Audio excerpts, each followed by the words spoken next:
दोस्तों इस वीडियो में हम लोग त्रिभुज का क्षेत्रफल निकालना सीखेंगे। तो यहाँ पे आपको एक त्रिभुज दिख रहा होगा, त्रिभुज ए बी सी। तो इस त्रिभुज की तीनों भुजा की लंबाइयाँ दी गई है, ठीक है। तो त्रिभुज की इस भुजा की लंबाई 3 सेंटीमीटर है, इस भुजा की लंबाई 4 सेंटीमीटर है और इस भुजा की लंबाई 5 सेंटीमीटर है। तो यहाँ पे हम लोग एक फार्मूले के बारे में जानेंगे, एक सूत्र के बारे में जानेंगे। तो हम लोग उस सूत्र का प्रयोग करके किसी भी त्रिभुज का क्षेत्रफल निकाल सकते हैं। बस उस त्रिभुज के तीनों भुजा की लंबाई हमें पता होना चाहिए। जैसे यहाँ पे इस त्रिभुज के तीनों भुजा की लंबाई हमें पता है, तो हम लोग यहाँ पे इसका क्षेत्रफल बहुत ही आसानी से निकाल सकते हैं। तो वो सूत्र क्या है? वो सूत्र है हीरोन का सूत्र।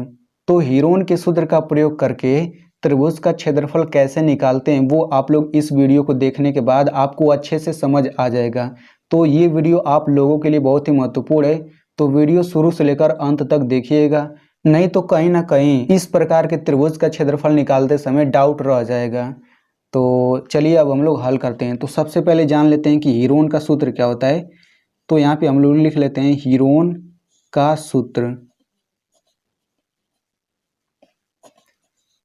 तो हीरोन का सूत्र होता है, लिखेंगे त्रिभुज का क्षेत्रफल, त्रिभुज का क्षेत्रफल बराबर पूरा ये अंडर रूट रहता है वर्गमूल यस कोष्टक में एस माइनस ए, कोष्टक में एस माइनस बी, कोष्टक में एस माइनस सी, ठीक है।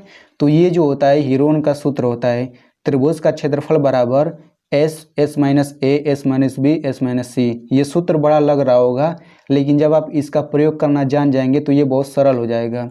तो इसमें सबसे पहले हम जान लेते हैं कि ए बी सी क्या चीज़ है।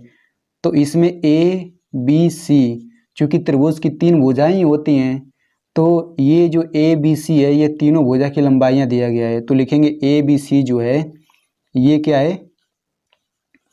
त्रिभुज के तीनों भुजाओं की लंबाइयाँ, तीनों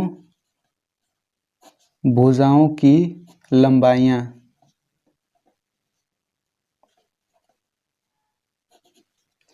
तो ए बी सी जो है त्रिभुज के तीनों भुजाओं की लंबाइयाँ हो गया। अब इसमें यस क्या चीज़ है, यस भी जान लेते हैं। तो यस को हम लोग कहते हैं अर्ध परिमाप। क्या कहते हैं? अर्ध परिमाप। तो अर्ध परिमाप का फार्मूला होता है किसी भी त्रिभुज के लिए यस बराबर हो जाएगा ए प्लस बी प्लस सी पूरे का बटा 2, यानी कि इन्हीं तीनों को जोड़ना है फिर बटा 2 कर देना है, ठीक है। तो यहाँ पे देखिए तीनों भुजा की लंबाई दी गई है, तो हमें बस इन्हीं सब का मान इस फार्मूले में रखना है, तो त्रिभुज का क्षेत्रफल निकल जाएगा।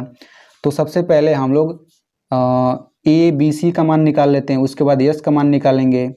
तो त्रिभुज में यहाँ पे जो त्रिभुज दिया गया इसमें हम ए बराबर मान लेते हैं, ए बराबर 3 मान लेते हैं, ठीक है। और बी बराबर 4 मान लेते हैं, सी बराबर 5 मान लेते हैं। यहाँ पे देखिए ए बराबर मैंने 3 माना हुआ है और बी बराबर मैंने ये 4 सेंटीमीटर माना है, सी बराबर 5 सेंटीमीटर।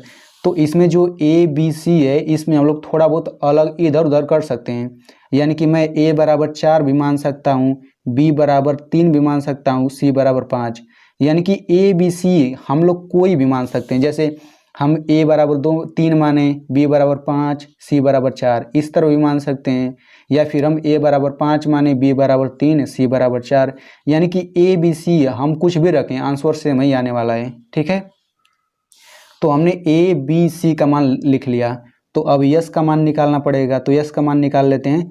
तो यस का मान क्या होता है? ए प्लस बी प्लस सी बटा 2, यही ना होता है। अब देखते हैं ए बी सी का मान रख लेते हैं। तो ए का मान 3 है, बी का मान 4 है, तो ये हो जाएगा +4, सी का मान कितना है? 5 पूरे का बटा 2। तो यहाँ से यस बराबर कितना आ जाएगा? 3 4 7, 7 5 12 बटा 2। तो 2 छक्का 12 होता है, तो यहाँ से यस बराबर कितना आ गया? यस बराबर 6 आ गया। तो यहाँ से आपको ए बी सी और यस का मान पता चल गया। अब हम इन सभी के मानों को फार्मूले में रख देते हैं, तो त्रिभुज का क्षेत्रफल निकल जाएगा, ठीक है। तो यहाँ पे लिख लेते हैं त्रिभुज का क्षेत्रफल बराबर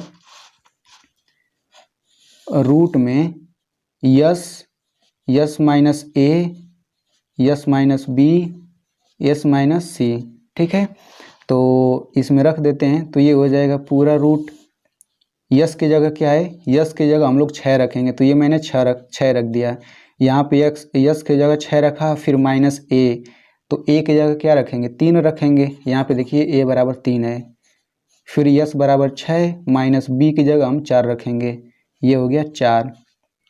यस की जगह हम क्या रखेंगे 6, फिर माइनस सी की जगह क्या रखना है 5, तो ये मैंने 5 रख दिया। अब इसको हल करते हैं, तो यहाँ पे हो जाएगा 6 कोष्टक में 6 में से 3 घटेगा 3, फिर कोष्टक में 6 में से 4 घटेगा 2 आ गया, फिर कोष्टक लगा देंगे 6 में से 5 घटा 1 आ गया, ठीक है। तो यहाँ पे देखिए कोष्टक का मतलब होता है कि इसके और कोष्टक के बीच में कोई चिन्ह नहीं, मतलब गुणा होगा। इनके बीच कोई चिन्ह नहीं मतलब गुणा, इनके बीच कोई चिन्ह नहीं मतलब गुणा। तो ये हो जाएगा रूट में 6 गुणा 3 गुणा 2 गुणा 1, कोष्टक हम लोग हटा लेंगे। तो अब हम लोग गुणा कर लेते हैं, तो 6 3 18, 18 दूनी 36, 36 एकम 36, तो ये आ जाएगा रूट में 36। तो इस तरह से मतलब होता है कि 36 का वर्गमूल आपको बताना है, तो 36 का वर्गमूल कितना होता है, 6 होता है, ठीक है। तो अभी ये आपका आंसर नहीं आया है, अभी इस तरह लिख देंगे तो गलत हो जाएगा। अब यहाँ पे देखिए, चूंकि ये सेंटीमीटर में दिया गया है लंबाई तीनों भुजा की, तो ये जो आंसर आएगा क्षेत्रफल, ये सेंटीमीटर के स्क्वायर में आएगा। ये जो होगा त्रिभुज का इतना क्षेत्रफल होगा।